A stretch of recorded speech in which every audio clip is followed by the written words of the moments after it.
Whip number 6! Finally done! Tara, let's go! Hello, good morning, good afternoon, and good evening! Sumurak Luna here guys. So ayan na nga, final update. Whip number 6 is done. Inspired from the Marvel Zombies series season 2, which is the Blade Knight. So unfortunately nga, wala akong maayos na blade head sculpt for this action figure. Ayan. Pero na-repaint natin siya. So, ayan guys. So, again, ang mga ginamit kong paint is one for the suit. Yung main suit inside is gunmetal black para magmukha naman siyang medyo matte ang dating. And then for the armor itself, it's gunmetal gray. Yan, from Armored Komodo. Then I use liquid mask as well para dun sa mga parts na ayokong mahawaan ng paint. And then madali mo lang siyang tawag nun, tanggalin pag natuyo.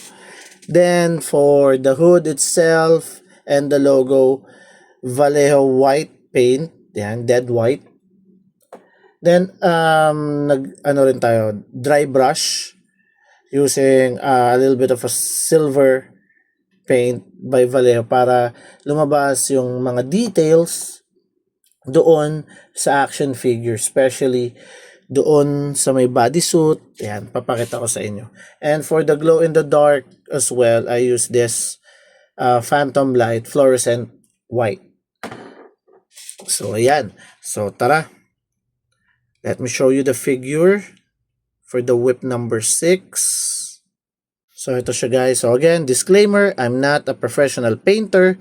So this is a bootleg action figure from Revoltech. Copy niya so far. So ayan. So ito dapat yung itsura. Wait, ito yung picture. Ito yung inspired from the Marvel Zombie series na What If Season 2. And ito yung, yan naman yung picture niya before. So ito na yung current outcome nung action figure. So this bootleg action figure is a wired cape. And yan, tanggal na yung paint chip. Ginawa ko na lang parang battle damage ang dating niya. So yan, Armored Komodo, gunmetal, then the suit, black. Ayan. Yung shading para lumabas yung ibang details, konting silver lang. Pero so far so good. Outcome niya, na-satisfy naman ako sa ginawa kong whip.